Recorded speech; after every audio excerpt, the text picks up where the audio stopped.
Assalamualaikum warahmatullahi wabarakatuh. Nama saya Cindy Antika dari kelompok 2 jurusan Bahasa dan Sastra Arab. Di sini saya akan mempresentasikan mata kuliah Ilmu dan Budaya dengan membawakan materi Islam normatif dan historis. A. Pengertian Islam normatif. Normatif dalam bahasa Inggris norm yang artinya norma, ajaran, acuan, ketentuan tentang masalah yang baik dan buruk yang boleh dilakukan. Islam normatif adalah Islam yang benar, yaitu yang bersumber dari firman Allah. Islam dikatakan benar adalah Islam yang bersumber pada Al-Quran dan As-Sunnah atau hadis. Islam normatif memiliki berbagai tradisi, yaitu teologi, tafsir, tasawuf, filsafat, dan fikih. Tafsir, penjelasan dan pemaknaan kitab suci, tasawuf, pemikiran dan tingkah laku pendekatan diri pada Tuhan, filsafat, pemikiran dalam bidang hakikat, kenyataan, dan kebenaran, fikih, pemikiran dalam bidang jurisprudensi atau tata hukum. B. Pengertian Islam historis. Islam historis dalam Kamus Besar Bahasa Indonesia bermakna sejarah, kejadian yang ada hubungannya dengan masa lampau. Islam historis adalah Islam yang dianut dan yang dipraktikkan kaum muslimin di seluruh dunia, mulai masa Rasulullah hingga saat ini. Islam historis adalah Islam yang senyatanya diamalkan masyarakat, tidaklah muncul dengan tiba-tiba. Pastilah ada yang melatar belakangi. Benar atau salah sebuah pengalaman Islam, suatu masyarakat sangat dipengaruhi oleh ruang juga waktu yang mereka alami. Jika Islam dipandang dari sudut pandang normatif, maka Islam adalah agama yang benar, mutlak yang berisi ajaran Tuhan tentang urusan akidah dan muamalah. Sedangkan jika Islam dipandang dari sudut pandang historis, maka apapun yang tampak dalam kehidupan masyarakat, disinilah Islam sebagai sebuah disiplin ilmu.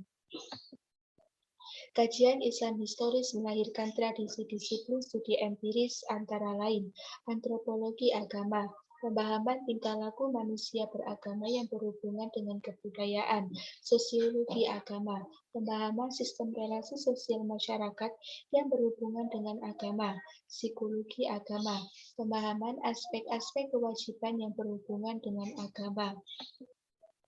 Pengelompokan Islam historis dan normatif. Di saat melakukan penelitian Islam diutamakan kejelasan Islam mana yang akan diteliti. Islam normatif atau historis, istilah yang hampir sama antara keduanya adalah Islam sebagai wahyu dan Islam sebagai hasil sejarah.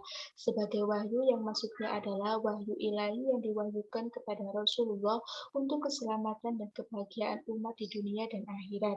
Sedangkan Islam historis yaitu Islam yang dipelajari lalu dipraktikkan dari zaman Nabi Muhammad sampai saat ini. Dari penjelasan di atas dapat ditegaskan, syariah sebagai teks asli mempunyai karakter mutlak, tidak berubah-ubah. Sementara itu, fikih sebagai hasil pemahaman terhadap Al-Quran dan As-Sunnah bersifat relatif, bisa berubah sesuai dengan perubahan konteks zaman, konteks sosial, konteks tempat, dan konteks lainnya. Membangun universalisme Islam. Membangun universalisme Islam yaitu dimulai dari pembangunan individu yang memahami kedudukannya sebagai hamba Allah dan sebagai makhluk sosial. Inti mewujudkan hal tersebut, maka tiap individu harus memahami prinsip ajaran Islam dengan baik dan benar agar visi, misi, dan tujuan ajaran Islam dapat tercapai. Normativitas, sakralitas, dan historisitas profanitas. Normativitas dalam Kamus Besar Bahasa Indonesia. Normatif berarti berpegang teguh pada norma, aturan, dan ketentuan yang berlaku. Kata normatif digunakan untuk memberikan corak atau sifat terhadap ajaran Islam.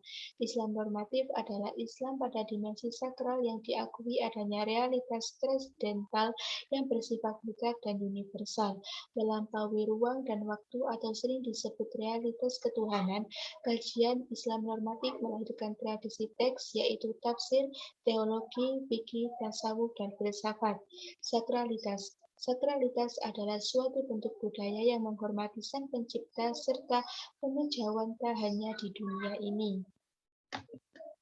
Historisitas. Dalam Kamus Umum Bahasa Indonesia, WJS Purwadaminta mengatakan sejarah adalah kejadian dan peristiwa yang benar-benar terjadi pada masa lampau atau peristiwa penting yang benar-benar terjadi.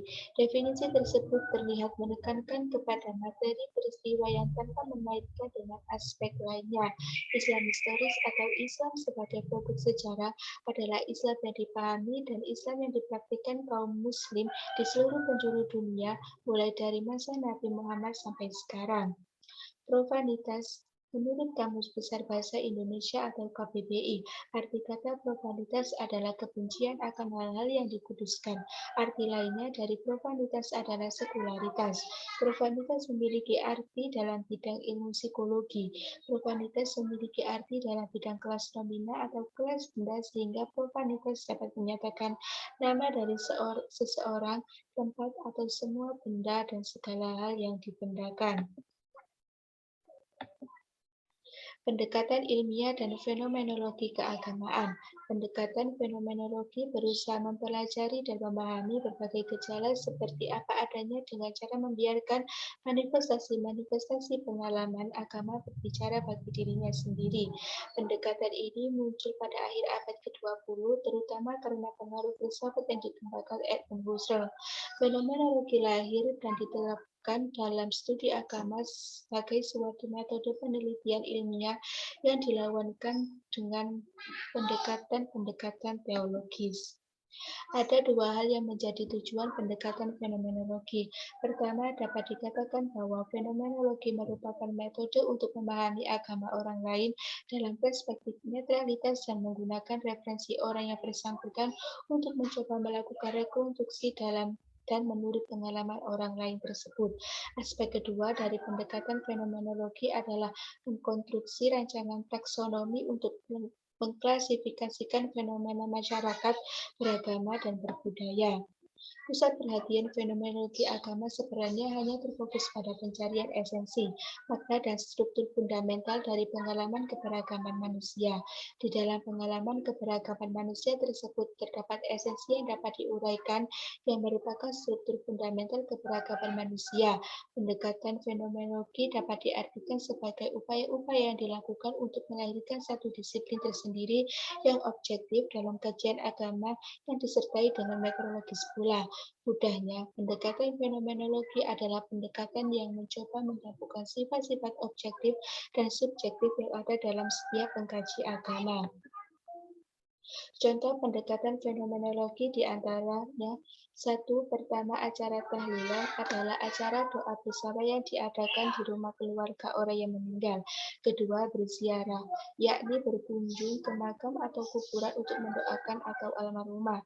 Ketiga, sekaten dan grebek maulud secara sekaten yang dibuat Sunan Bonang dalam rangka menyambut hari Maulid Nabi Muhammad yang jatuh pada bulan Rabiul Awal tahun Hijriah. Fenomenologi sebagai metode berpikir sesuatu yang progresif karena upaya untuk mengembalikan hal yang hakiki yang berkaitan dengan kehidupan manusia sebagai suatu usaha untuk mempertahankan logo dalam modernitas. Fenomenologi berhasil menyenangkan sisi para reflektif kehidupan sehari-hari yang membentuk pengalaman mengenai modernitas ini sebagai dunia publik bersama. Sekian dari presentasi saya. Apabila ada kurangnya, mohon maaf. Wassalamualaikum warahmatullahi wabarakatuh.